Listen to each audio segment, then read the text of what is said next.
right, Steven? We're at that last leg of the race, right? I've been watching all these kind of sports stories and marathon stories. It's always like this kind of perseverance. So I think we kind of persevered. But thanks for bringing this series to everyone, and I'll let you tell everybody what we're gonna talk about today. Awesome. Yeah, just before we get started, feel free to give us a like, leave a comment down below. We want these videos to be a great resource for, everyone, who's able to watch them, right? So, and we want to continue with this community of learning that we have, not only internally with Fokcus, but also, through this avenue of YouTube, right? So feel free to leave a comment, ask a question, share your thoughts. We love to hear them, and we want to, continue this dialogue on topics like this. It can be very impactful, right? But as Curly mentioned, this is going to be that last leg of the race, kind of that fourth quarter crunch time of this series that we're doing on mindset. We'll probably do future series, maybe on stuff related to mindset in the future. We've done some great series in the past. We did 0 to 1. We did, we have a lot of great stuff planned, right? But this is that, sixth or seventh video in the series. Just to give you guys some context, there's a lot of resources we use to kind of pack this all together. One of them is, this book Can't Hurt Me by David Goggins. If you're looking for a resource to kind of give you some insight on, ways that you can use your mind as a tool to kind of help you in everyday life, right? So we've covered a lot of great topics, compartmentalizing things in life, dealing with failure, visualization, right? A lot of tools, a lot of tactics to kind of help you out, right? That extend beyond, of course, the startup space, entrepreneurship that we work in on a day-to-day basis, but also just every kind of aspect in life, right? Mindset is so applicable, right? And one of the things we wanted to talk about today to kind of wrap it up, while there are many great ideas, tips, and tactics, of course, that we've mentioned in the talks that we've done so far, and of course, there's many more if you chose to dive deeper into this topic. And for each and every one of us, there's going to be multitudes of failures, accomplishments, and everything in between that we pile up, in the years and the journey that we take on called life, right? Many highs and lows, right? And sometimes the view we have, or the mindset that we have in the context of each of those highs and lows plays a huge impact into what the rest of the journey may look like, right?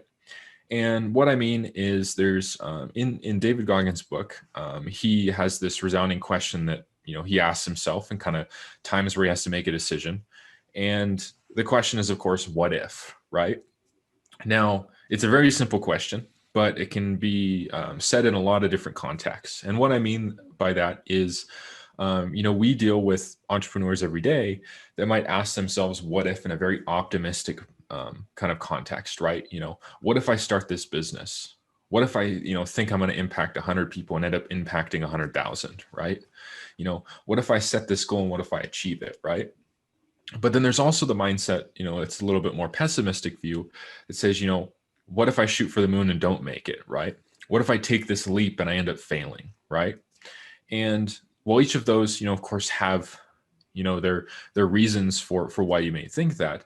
The shift in mindset from one to the other plays a huge impact on how you view things in life, right? And so ultimately, the decisions you make and the direction that you end up taking, right? Yeah, I love that. I love just changing what your lens looks like.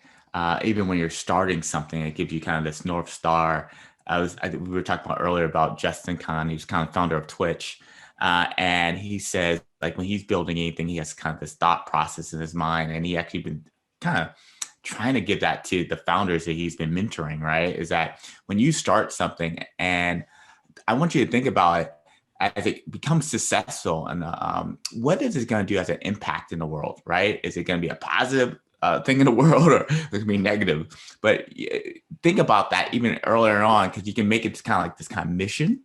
Uh, uh, and part of the mission, I think, for founders, yes, we do want to make sure it's sustainable. We do want to make sure that there's these things built in that it actually kind of becomes successful. But it's really important that these type of organizations are very powerful in the community. In fact, Apple has this whole thing is that when you're equipping the individual, we're equipping them early, right? So they can equip their organization, and then their organization in some ways will kind of help the community that they're in, right? So we're kind of all intertwined in that way. But if you kind of think of this, what if, is that how how am I going to actually help the community with my company or with the problem I'm solving? So I think that's important, right? It's important to think about that and what that kind of ripple effect is when you're starting something or when you're creating this amazing type of venture.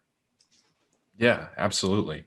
And, we talk about that shift in mindset and, how you actually view what if in the context of your current situation or life, right? Yeah. And, sometimes even viewing it in a pessimistic way is sometimes could be advantageous, right? And Yes. and what I mean by that is in his book, Tim Ferriss's book, The 4 Hour Work Week, one of the Mm. things he mentions is this. I mean, he pretty much asks himself the question of what if, right?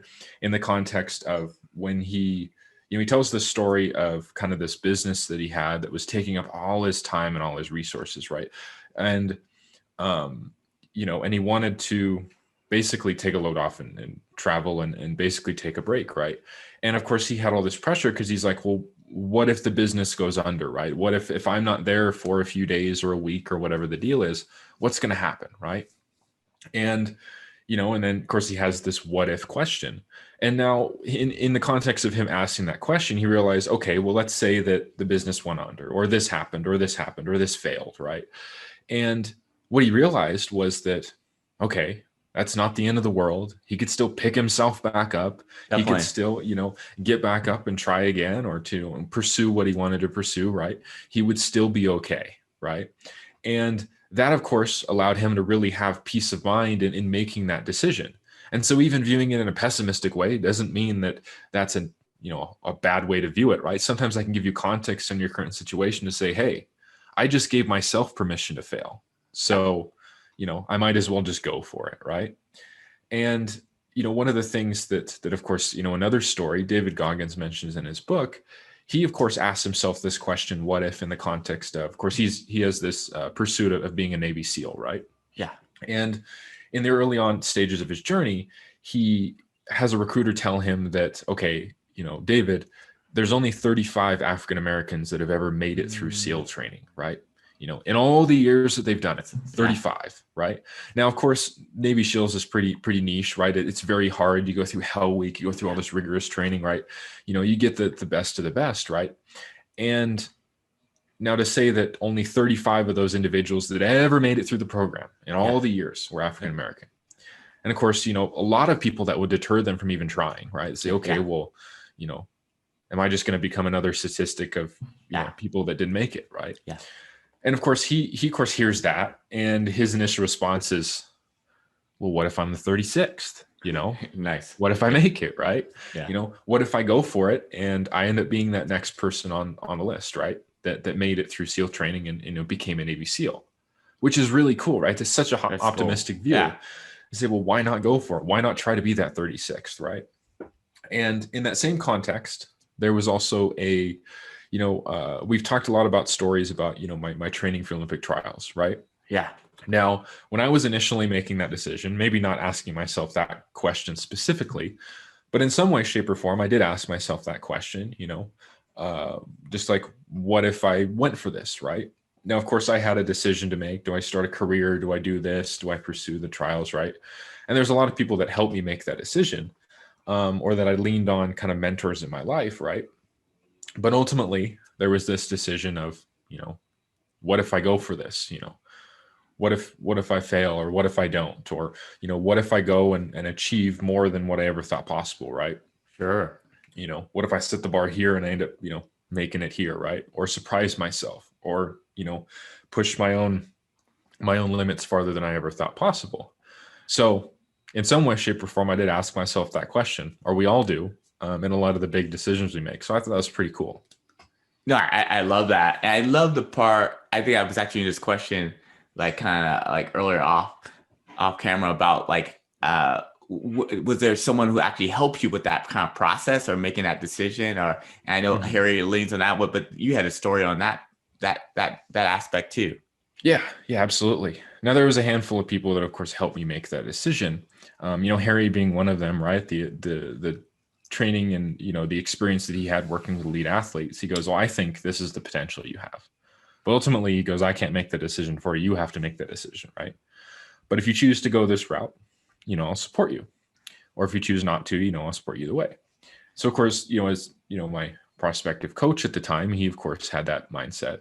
Now, another person that also helped kind of in that journey make that decision was my dad, right? Nice. Yeah. So so of Great. course when I was making that decision, I'm getting ready to graduate from USC. I'm like, okay, what am I going to do with my life, right?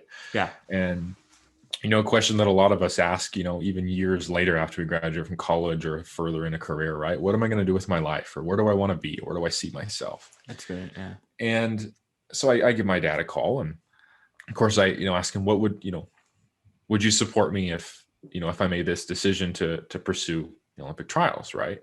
Rather than just go student a career or whatever, would you still support me? And of course his response is like, well, Steven, you're my son.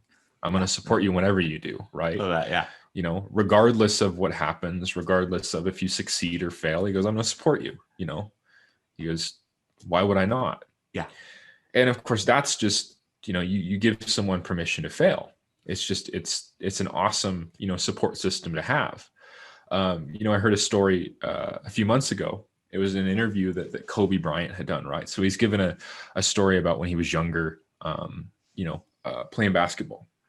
And the story goes along these lines. He goes, when he was about 10 or 11, right? He's playing in some basketball tournament, might be like AAU or something, right? Sure. Yeah. And he walks away from a game, played, X amount of minutes, taken so many shots, right? Scored 0 points, 0, right? When we think of Kobe Bryant, we don't think of somebody scoring 0 points, right? Yeah. Right. Right. This guy was a scoring machine. And of course, 11 years old, this happens, right? So he walks away from that game really, really distraught, right? He's 11 years old. He's not scored a single point. He's done all these things, right? Just failed, right? So he's walking away thinking, oh God, I suck at this game. Maybe I need to put my energy somewhere else.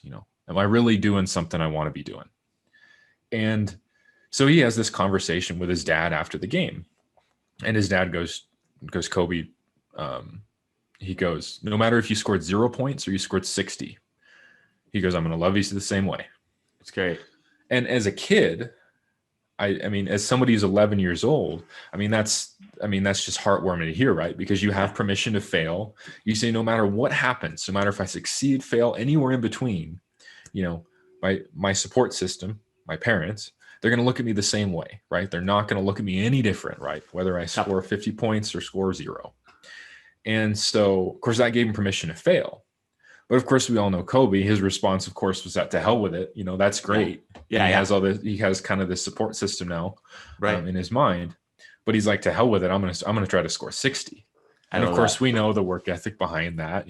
Kobe, what he ended up becoming as this great basketball player. But I thought that was really interesting, because if you can find that type of support system in whatever you do, right, then you have permission to fail. You have permission to basically go for it, and whatever happens, then happens, right? Yeah, I love that. And I was thinking about when I had some pivotal decisions when I was at USC, and I was like studying technology and computer science and these other avenues that I'm in now. But I really had this kind of deep thought on like, okay, I really want to pursue these kind of like social injustice and civil rights. And I was part of this kind of NGO. We were helping out groups in Africa, and we're going to Geneva. And one of the partners of the NGO said, no, Curl, I know you're going to be pursuing your pre-law. And I was supposed to go to NYU law. And he looked at me and looked at the skills and some of the stuff I did, because we've already started a company before. He said, no, Curling, you know what? This is what I want to tell you. I know you have this heart to help out in the world, but we have a lot of people who have the skill set of being a lawyer. We don't have a lot of people who have this skill set, right? This potential like you have on the technology end, with the same heart, right? To help with all these different things. And so it was a really great pivotal point. It's kind of like, you said, Harry said you had potential, right, in this spot, but he said that helped me out. And so knowing offhand that you have people in your life that care about you and they see your potential is really important. I think that's great. Fokcus is spelled Fokc, because that's my dad's initials. He was my first mentor. Just like Steven, you said your dad gave you that support. My dad always gave me that support.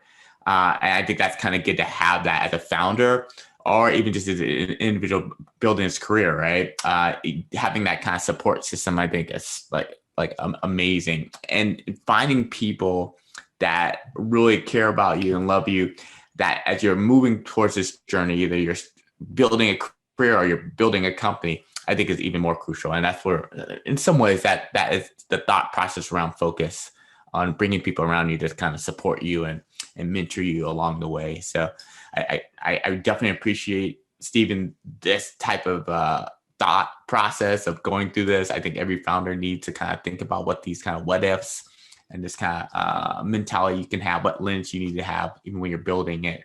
But I just want to thank you for the hard work, the white paper. I know we're going to have it up maybe in the blog, so we'll have that all set up too, so people can just read it through it. But yeah, just thank you again, Steven. You can meet me. Yeah, thank you. I guess just to wrap it up, just kind of a final closing thought. So, we shared a lot of great stories today. Shared a lot of great ideas, great tips, and great, great things about the context of what if, right? And I just say that, whatever moments that you run through in your life, all the highs and lows and everything in between, right? No matter how impossible the road ahead may seem, whatever ambitions, whatever, whatever lies ahead that you see in your life, I challenge you to just ask yourself that simple question, in the context of whatever you're facing, what if, right? And then find out your own answer to what that question may be. So, but as always, thanks everyone for tuning in. This has been kind of a great wrap up to a series on mindset. So feel free to give us a like, leave a comment down below. We want this to be a great resource for everyone who's in our network that's able to use this, right, on YouTube. So feel free to leave a comment, share your thoughts, ask a question, whatever it may be, right? Continue this community of learning and continue to be part of this network, because it's pretty awesome here at Fokcus. We know we have a great community of learning internally, and we want to keep that going, externally as well. But as always, we will see you in the next video.